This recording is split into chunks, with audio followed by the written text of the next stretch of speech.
حیات الصحابہ ٹاپک حضور صلی اللہ علیہ وسلم کا اللہ تعالیٰ کی دعوت دینے کے لیے جماعتوں کو بھیجنا۔ حضرت ابن عمر رضی اللہ عنہ فرماتے ہیں کہ حضور صلی اللہ علیہ وسلم نے حضرت عبد الرحمن بن عوف کو بلا کر فرمایا، تم تیاری کر لو کیونکہ میں تمہیں ایک جماعت کے ساتھ بھیجنا چاہتا ہوں۔ اس کے بعد لمبی حدیث ذکر کی گئی جس میں یہ مضمون ہے کہ حضرت عبد الرحمن روانہ ہوئے اور اپنے ساتھیوں کے ساتھ پہنچ گئے۔ پھر یہ حضرات وہاں سے آگے چلے یہاں تک کہ دمت الجندل مقام پر پہنچ گئے۔ یہ مدینہ منورہ اور ملک شام کے بیچ ایک قلعہ تھا جس کے ساتھ کئی بستیاں تھیں۔ چنانچہ جب دوما میں حضرت عبد الرحمن داخل ہوئے تو انہوں نے دوما والوں کو 3 دن اسلام کی دعوت دی۔ تیسرے دن اسبغ بن عمر کلبی رضی اللہ تعالیٰ عنہ مسلمان ہو گئے جو کہ نصرانی تھے اور اپنی قوم کے سردار تھے۔ اس کے بعد حضرت عبد الرحمن نے قبیلہ زہینہ کے ایک آدمی حضرت رافع بن مکیس رضی اللہ تعالیٰ عنہ کے ہاتھ حضور صلی اللہ علیہ وسلم کی خدمت میں ایک خط بھیجا جس میں تمام حالات لکھے، تو حضور صلی اللہ علیہ وسلم نے ان کو جواب میں یہ لکھا، تم اسبغ کی بیٹی سے شادی کر لو۔ انہوں نے اس سے شادی کر لی۔ حضرت اسبغ کی اس بیٹی کا نام تماظر ہے جن سے حضرت عبد الرحمن کے بیٹے ابو سلمہ پیدا ہوئے۔ حضرت محمد عبد الرحمن تمیمی رضی اللہ عنہ فرماتے ہیں کہ حضور صلی اللہ علیہ وسلم نے حضرت عمرو بن عاص رضی اللہ تعالیٰ عنہ کو بھیجا تاکہ وہ عربوں کو اسلام کی طرف جلدی آنے کی دعوت دیں، کیونکہ ان کے والد عاص بن وائل کی والدہ یعنی ان کی دادی قبیلہ بنو بلی سے تھی، اس وجہ سے انہیں قبیلہ بنو بلی کی طرف بھیجا۔ آپ اس خاندانی رشتہ داری کی وجہ سے اس قبیلے کو مانوس کرنا اور ان سے جوڑ بٹھانا چاہتے تھے۔ حضرت عمرو علاقہ جوزام کے سلاسل نامی ایک چشمے پر پہنچے۔ اسی چشمے کی وجہ سے اس غزوے کا نام غزوہ ذات السلاسل مشہور ہو گیا۔ جب یہ وہاں پہنچے انہوں نے زیادہ خطرہ محسوس ہوا تو انہوں نے حضور صلی اللہ علیہ وسلم کی خدمت میں آدمی بھیج کر زیادہ مدد طلب کی۔ اس لیے حضور صلی اللہ علیہ وسلم نے حضرت ابو عبیدہ بن الجراح کو مہاجرین اولین کے ہمراہ ان کے پاس بھیجا جن میں حضرت ابو بکر و عمر بھی تھے۔ آگے حدیث میں اور بھی ہے جو عمارت کے باب میں انشاءاللہ آئے گی۔ حضرت برا رضی اللہ تعالیٰ فرماتے ہیں کہ حضور صلی اللہ علیہ وسلم نے حضرت خالد بن ولید رضی اللہ تعالیٰ عنہ کو اسلام کی دعوت دینے کے لیے یمن بھیجا۔ حضرت خالد بن ولید رضی اللہ تعالیٰ عنہ کے ساتھ جانے والی جماعت میں بھی تھا۔ ہم 6 مہینے وہاں ٹھہرے۔ حضرت خالد رضی اللہ تعالیٰ عنہ ان کو دعوت دیتے رہے لیکن انہوں نے اس دعوت کو قبول نہ کیا۔ پھر حضور صلی اللہ علیہ وسلم نے حضرت علی بن ابی طالب رضی اللہ تعالیٰ عنہ کو وہاں بھیجا اور ان سے فرمایا کہ حضرت خالد رضی اللہ تعالیٰ عنہ کو تو واپس بھیج دیں اور ان کے ساتھیوں میں سے جو حضرت علی رضی اللہ تعالیٰ عنہ کے ساتھ وہاں رہنا چاہیں وہ وہاں رہ جائیں۔ حضرت برا فرماتے ہیں کہ میں بھی ان لوگوں میں تھا جو حضرت علی رضی اللہ تعالیٰ عنہ کے ساتھ ٹھہر گیا۔ جب ہم اہل یمن کے بالکل قریب پہنچے تو وہ بھی نکل کر ہمارے سامنے آ گئے۔ حضرت علی رضی اللہ تعالیٰ عنہ نے آگے بڑھ کر ہمیں نماز پڑھائی، پھر انہوں نے ہماری ایک صف بنائی اور ہم سے آگے کھڑے ہو کر ان کو حضور صلی اللہ علیہ وسلم کا خط پڑھ کر سنایا۔ قبیلہ ہمدان سارا ہی مسلمان ہو گیا۔ حضرت علی نے محمد صلی اللہ علیہ وسلم کی خدمت میں قبیلہ ہمدان کے مسلمان ہونے کی خوشخبری کا خط بھیجا۔ جب حضور صلی اللہ علیہ وسلم نے وہ خط پڑھا تو خوشی کی وجہ سے فوراً سجدے میں گر گئے۔ پھر آپ نے سجدے سے اٹھ کر قبیلہ ہمدان کو دعا دی کہ ہمدان پر سلامتی ہو، ہمدان پر سلامتی ہو۔ حضرت محمد صلی اللہ علیہ وسلم نے حضرت خالد بن ولید رضی اللہ تعالیٰ عنہ کو بنو حارث بن کعب کے پاس نذرانہ بھیجا۔ ان سے فرمایا کہ قبیلہ بنو حارث سے لڑنے سے پہلے ان کو 3 دن اسلام کی دعوت دینا، پھر اگر وہ اسلام کو دعوت کو قبول کر لیں تو تم بھی ان کے اسلام لانے کو تسلیم کر لینا، اور اگر وہ اس دعوت کو قبول نہ کرے پھر تم ان سے لڑائی کرنا۔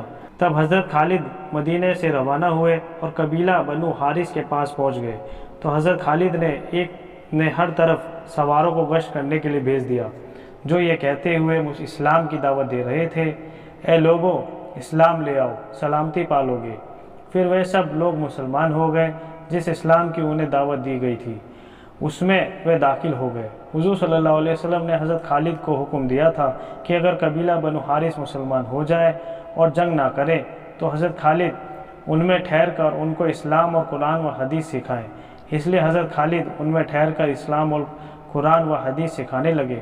پھر حضرت خالد نے حضور صلی اللہ علیہ وسلم کی خدمت میں خط بھیجا جس کا مضمون یہ ہے: بخدمت جناب حضرت نبی محمد صلی اللہ علیہ وسلم من جانب خالد بن ولید، السلام علیکہ یا رسول اللہ صلی اللہ علیہ وسلم۔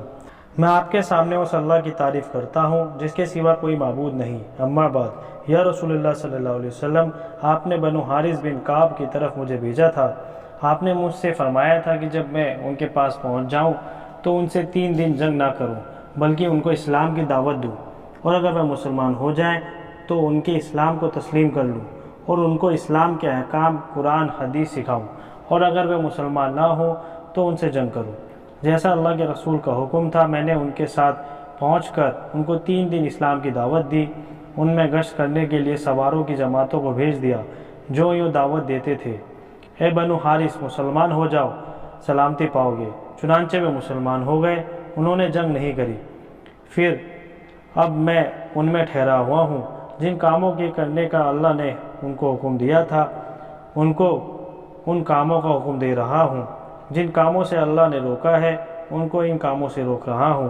ان کو اسلام کے احکام اور محمد صلی اللہ علیہ وسلم کی سنت سکھا رہا ہوں۔ اب آئندہ کیا کرنا ہے میں اس کے بارے میں اللہ کے رسول کے خط کا منتظر ہوں۔ السلام علیکہ یا رسول اللہ صلی اللہ علیہ وسلم۔ حضور صلی اللہ علیہ وسلم نے حضرت خالد رضی اللہ تعالیٰ عنہ کو یہ جواب بھیجا: بسم اللہ الرحمن الرحیم۔ محمد نبی رسول اللہ صلی اللہ علیہ وسلم کی طرف سے خالد بن ولید کے نام، السلام علیکم۔ میں تمہارے سامنے اس اللہ کی تعریف کرتا ہوں جس کے سوا کوئی معبود نہیں، اما بعد، تمہارا خط تمہارے قاصد کے ساتھ میرے پاس پہنچا جس سے یہ معلوم ہوا کہ بنو حارث بن کعب تمہارے جنگ کرنے سے پہلے ہی مسلمان ہو گئے۔ انہوں نے تمہاری دعوت اسلام کو قبول کر لیا اور کلمہ شہادت پڑھ لیا، اور اللہ تعالیٰ نے ان کو اپنی ہدایت سے نواز دیا۔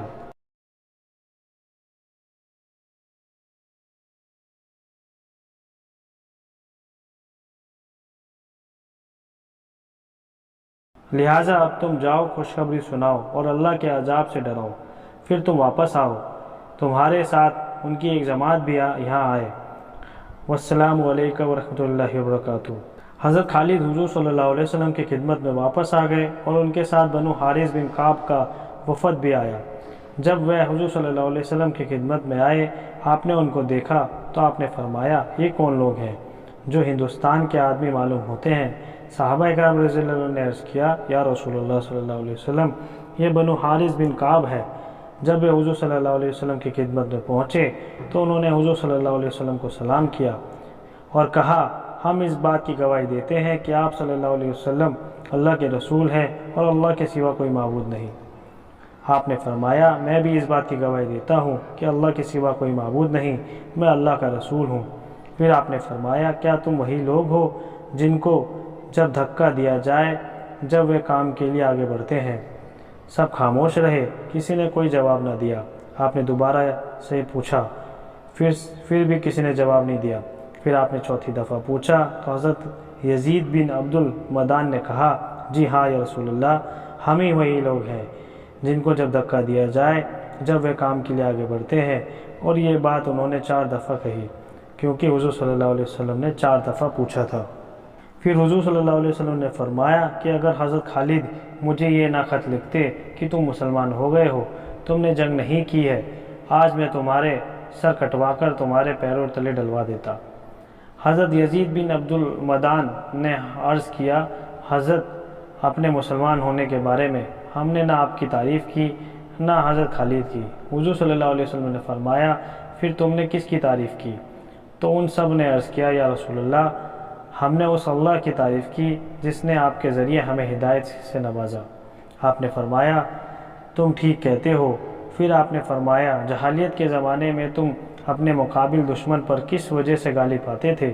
انہوں نے کہا: ہم تو کسی پر غالب نہیں آتے تھے۔ آپ نے فرمایا: کیوں نہیں؟